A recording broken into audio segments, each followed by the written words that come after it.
Hello everyone, कैसे हैं आप। आई होप आप सब बहुत अच्छे होंगे, स्वस्थ होंगे, मस्त होंगे और मेरा वीडियो देख रहे होंगे। मैं शिखा आयुषी ऑफिशियल आप सभी का स्वागत करती हूँ शिखा आयुषी ऑफिशियल में। तो फ्रेंड्स, आज की ये वीडियो होने वाली है हमारी आंटी जी के ऊपर, जो कि सपना की सासू माँ हैं और हमारी छोटी जीजी की बुआ जी उर्फ मम्मी जी हैं।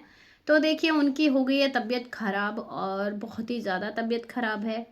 और कुछ लोग बोल रहे हैं कि भाई उन्होंने ड्रामा किया है या जीजी के व्यूज़ कम आ रहे हैं उस वजह से ये सब हुआ है। तो देखिए, मैं तो यही कहूँगी कि सब लोग जैसा जिनको लगता है वैसा लगता है, लेकिन मैं एक चीज़ बोलूँगी कि नहीं, ये चीज़ रियल है और किसी की बीमारी को मजाक ना बनाया जाए। उनको सच में आँखों की प्रॉब्लम है, जैसा कि मैंने व्लॉग देखा था जीजी का, तो उनको सच में आँखों में प्रॉब्लम हुई है, आँखों की रोशनी कम हुई है और इस एज में ये चीज़ें हो जाती है।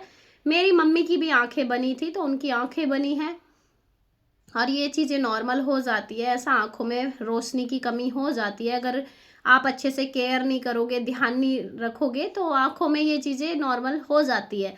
लेकिन आंटी जी, आप चिंता मत कीजिए, आपकी आँखें सही हो जाएंगी।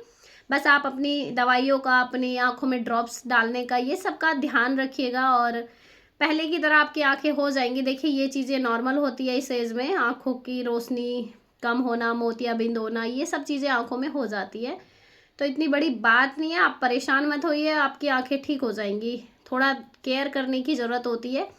और देखिए, कहीं ना कहीं एक चीज़ और सब लोग बोल रहे हैं कि कहीं ना कहीं जीजी की इसमें कमी है, तो भाई थोड़ी सी कमी तो मैं भी बोलूँगी कि आपको थोड़ा ध्यान रखना चाहिए, ठीक है।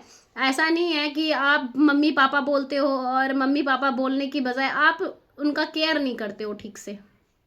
तो ये चीज़ तो भाई हकीकत है, हर कोई जो बोल रहा है वो सही बोल रहा है, क्योंकि आप लोग जो है ना, ये चीज़ें सिर्फ कैमरा हाथ में उठाया या अपने काम से काम, बस ये सब चीज़ें रहती है। माँ बाप की चिंता तो रहती नहीं है। आंटी जी अकेले किचन संभालना, अकेले घर के काम करना, अकेले ही ज़्यादातर सारे काम आंटी जी खुद ही करती हैं। तो एक बात बताइए, अगर कोई इंसान पूरा दिन ये सब घर के सारे काम अकेले करेगा तो कितना भाई वो स्वस्थ रहेगा, कितना उसको ऐसे तंदुरुस्ती आएगी। हाँ, जब इनको पता है जीजी को कि उनकी आंखों में प्रॉब्लम है। मैंने बोला था ना मम्मी डॉक्टर के चली जाओ, मैंने बोला था ना मम्मी डॉक्टर के चली जाओ, तो जीजी आप खुद लेके जा सकती थी ना डॉक्टर के। अगर मम्मी नहीं जा रही थी, ये तो आपकी आपकी बनती थी ना, आपको लेके जाना चाहिए था डॉक्टर के, या मम्मी खुद से खुद चली जाती। हाँ, अगर आपको फीवर हो, आपको कोई प्रॉब्लम हो, तो मम्मी सबसे पहले डॉक्टर को लेके आएंगी ना, या डॉक्टर के पास आपको लेके जाएंगे। मम्मी पापा सबसे पहले आपको लेके जाएंगे ना। और आप इतनी बड़ी हो गई हो, स्कूटी चलाती हो, मम्मी को शॉपिंग कराने के लिए तो बहुत जल्दी स्कूटी पे लेके चली जाती हो, तो खुद से डॉक्टर के यहाँ नहीं लेके जाया गया मम्मी को आँख टेस्ट कराने के लिए, चेकअप कराने के लिए? क्या मम्मी को तुमसे नहीं ले जाया जाता? हाँ, मैंने मम्मी इतना बोला आप अपना ध्यान रखो, तुम किस लिए हो भाई यहाँ पे? अगर मम्मी खुद का ध्यान खुद रख लेंगी, तुम किस लिए हो? अभी इतनी दूध पीती बच्ची तो तुम हो नहीं कि तुम ध्यान नहीं रख सकती हो, तुम ध्यान रख सकती हो ना। हाँ, और ये जो जितने हेटर्स हैं, सब लोग बोलते हैं कि बच्चियों की पढ़ाई की चिंता नहीं है, घुमा रही है, इधर उधर घुमा रही है। भाई, उसकी बच्चियां बहुत छोटी हैं, वो अकेले कहीं जाएगी तो वो उनको छोड़ के नहीं जाएगी, साथ ही लेके जाएगी। और रही बात, ऐसे वैसे फिजूल में नहीं घूम रही थी वो, बहन के यहाँ फंक्शन था उसकी, खुद की बहन के यहाँ। और जब आप लोगों की बहन के यहाँ पे फंक्शन होगा ना, तब देखूंगी कितना पढ़ने वाले बनोगे तुम लोग। अगर उसकी बहन के यहाँ फंक्शन नहीं होता तो वो नहीं जाती, लेकिन फंक्शन था, इनविटेशन था, उसको जाना जरूरी था, तो वो गई। लेकिन आप लोग भाई ज्ञान के देवता बने हो, उसकी बच्चियों को आप लोग ही पढ़ाओगे, आप लोग ही उसको ज्ञान दोगे कि नहीं बच्चों के पास पढ़ने जाना था, बच्चों को स्कूल भेजना था, इधर उधर घुमा रही है, बच्चों का फ्यूचर खराब करिए। भाई, उसकी उसकी बच्चियों की माँ आप नहीं हो, वो खुद है। अपने बच्चों का अच्छा बुरा उसको खुद दिखाई देता है, वो खुद एक कहते हैं ना अच्छी माँ है, वो खुद देख लेगी, अपनी बच्चियों की फिक्र वो खुद कर लेगी, ठीक है। तो आप उसकी बच्चियों की माँ बनने की जरूरत नहीं है आप लोगों को।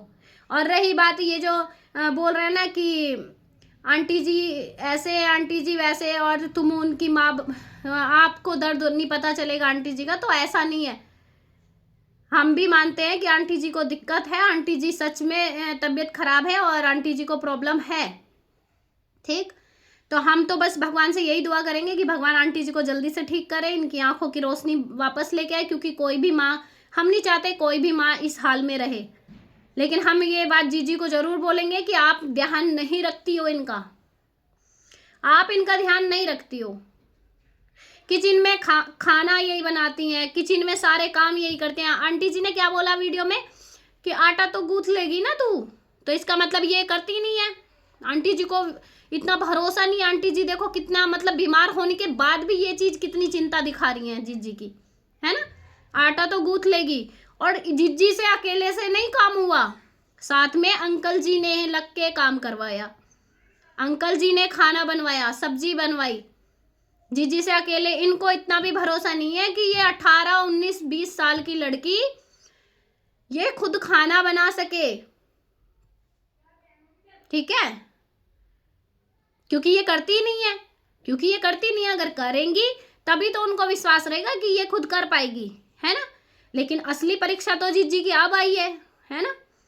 असली परीक्षा तो जीजी की अब आई है। आंटी जी की तबीयत खराब है, अब जीजी को देखा जाएगा कि जीजी कितना आंटी का ध्यान रखती हैं और कितनी जल्दी उनकी आंखों की रोशनी आती है। और जीजी आप जो ये आंटी जी मोबाइल चलाती रहती हैं, इतना लेट तक मोबाइल चलाती रहती है, और ये भी चीज़ आपने व्लॉग में बोला है कि मम्मी इतना लेट लेट तक मोबाइल चलाती हैं, वीडियो देखती रहती हैं। तो आपको नहीं पता था कि मम्मी इतना लेट फ़ोन चलाती हैं? तो आपको उनको मना करना चाहिए था, ध्यान रखना चाहिए था। हाँ, सारे काम, धूल मिट्टी के सारे बर्तन, खाना, कपड़े, सब कुछ अकेले आंटी जी मैनेज करती हैं। तो तबीयत खराब क्या पड़ोसियों की होगी? तबीयत खराब तो आंटी जी की होगी ना, जब आप इनका ध्यान नहीं रखोगी। और अपने बेटों को याद कर करके वो इतना रोती हैं, इतना परेशान होती हैं कि उनकी आंखों की रोशनी चली गई। तो आप किस लिए हो जीजी? आपको तो ध्यान रखना चाहिए। उनको टॉन्टबाजी मार के उनको रुलाना नहीं है, उनको खुशी देनी है, उनको ध्यान रखना है। लेकिन नहीं, आप तो और उनको याद दिलाती हैं। मम्मी याद आ रही है क्या तुमको घर की? मम्मी तुमको याद आ रही है? मम्मी ऐसे हो रहा है, मम्मी वैसे हो रहा है। तो भाई उनको खुश रखने के लिए हो यहाँ पे, या उनको दर्द देने के लिए हो? तो आप ज़्यादा से ज़्यादा उनका ध्यान रखिए। हम तो यही कहेंगे आपसे कि आप ज़्यादा से ज़्यादा ध्यान रखिए, उनको खाने के लिए फल फ्रूट्स उनका ज़्यादा से ज़्यादा ध्यान रखिए। और एक और बात होती है, जब आंखें बनती है तो उनको अंधेरे में रखा जाता है। जिस कमरे में रोशनी नहीं होती ऐसी जगह उनको रखो, ठीक है। कमरे के अंदर रखो, वहां की लाइट्स ऑफ करके रखो, उनके आंखों पे कपड़ा रहना चाहिए, जिससे कि उनको अंधेरे में रखोगे उतनी जल्दी उनकी आंख अच्छी होंगी, उनकी आंखों की रोशनी आएगी। जितना वो लाइटिंग में रहेंगी उतनी आंखों की रोशनी वापस नहीं आएगी। तो ज़्यादा से ज़्यादा उनको केयर करो, उनका अच्छे से ध्यान रखो, और इसी तरीके से आप उनको सेवा करो, ठीक है जीजी। और तब आपको कोई कुछ नहीं बोलेगा, ट्रोल नहीं करेगा। आप इस लायक बन के तो दिखाओ, बन के दिखाओ। तो ऐसा नहीं है, जब कुछ चीज़ें सही होती है, कुछ चीज़ें गलत होती है, हम लोगों को भी दिखती है, ठीक है। और मैं तो सभी से यही कहूँगी कि भाई बीमारी का मजाक ना बनाया जाए, बीमारी का मजाक ना बनाया जाए। चाहे वो किसी का भी सपोर्टर हो, किसी की भी बीमारी हो, बीमारी होती है, वो कह के नहीं आती है किसी की, ठीक है। और आंटी जी की तबीयत इतनी ख़राब है, तो मैं तो यही कहूँगी सभी से कि प्लीज़ दुआ करें कि आंटी जी की आंखों की रोशनी जल्दी से वापस आ जाए। और ये देखें प्लीज़, बीमारी की जो भी चीज़ें हैं उनका मजाक ना बनाया जाए। आंटी जी को कोई ट्रोल ना करे, आंटी जी को इस वजह से कोई भी उनको बुरा ना बोले कि आंखों की रोशनी आ गई है, इनने नाटक किया है, व्यूज़ के लिए किया है। ये सब नहीं करना है, क्योंकि इंसानियत इंसान को अपने अंदर रखनी चाहिए। हमारी जो लड़ाई है वो सपना के लिए है, हमारी आंटी जी से शिकायतें हैं वो बच्चियों के लिए हैं। हम आंटी जी हमारी दुश्मन नहीं है, या हमें आंटी जी से नफरत नहीं है। हमें सिर्फ शिकायतें हैं, और वो शिकायतें हम सिर्फ बच्चियों के लिए आंटी जी से रखते हैं। ऐसा नहीं है कि हम आंटी जी के लिए अच्छा नहीं सोचते या आंटी जी के लिए बुरा सोचते हैं, उनकी बीमारी का मजाक बना रहे हैं, नहीं, ऐसा नहीं है। जब मैंने कल जीजी का व्लॉग देखा मुझे सच में बहुत बुरा लगा, ठीक है। क्योंकि सबके घर में माएँ होती हैं भाई, सबके घर में माएँ होती हैं, ऐसा नहीं है। लेकिन कुछ चीज़ों से हम नाराज़ होते हैं आंटी जी से, वो हमारा जो है वो एक अलग चीज़ होती है, और आंटी जी की जो तबीयत ख़राब है वो एक अलग चीज़ है। तो मैं तो सभी से यही कहूँगी कि आंटी जी के लिए बहुत सारी दुआ कीजिए, और मैं भी आंटी जी के लिए दुआ करूँगी कि आंटी जी की आंखें जल्दी से ठीक हो जाएं और ऐसा ना हो। लेकिन एक चीज़ बोलूँगी, कुछ लोग बोल रहे थे कि भाई अब कोई बुरा मत बोलो, वो भी खुश है, सपना भी खुश है, जिज्जी भी खुश है, ऐसा मत बोलो, ये मत बोलो। और उसके बाद ही तुरंत भाई ऐसी ऐसी वीडियो डालते हैं लोग कि भाई उनका ना अच्छाइयाँ रखी रह जाती है फिर, है ना, फिर अच्छाइयाँ बरकरार नहीं रहती है। तो प्लीज़ मैं तो आपसे यही रिक्वेस्ट करूँगी कि आप ये कंट्रोवर्सी अगर बंद करना चाहते हो तो दोनों तरफ से ही बंद होगी, जब आप करेंगे तभी हम करेंगे, ठीक है। जेन्युइन रिएक्शन दो, हम भी देंगे, आप भी दो, जैसा भी देना है। तो फ्रेंड्स, अगर आप मेरी बात से सहमत है तो प्लीज़ मुझे कमेंट सेक्शन में बताइएगा, और वीडियो अच्छी लगी तो लाइक शेयर करना, चैनल पे नए हैं तो चैनल को सब्सक्राइब करना, और बेल आइकन को जरूर से प्रेस कर देना, और एक हाइप का बटन आता है उसको जरूर दबा देना। तो मिलते हैं आपसे नेक्स्ट वीडियो में, तब तक के लिए राधे राधे, जय श्री कृष्णा, जय महाकाल, बाय बाय गाइस।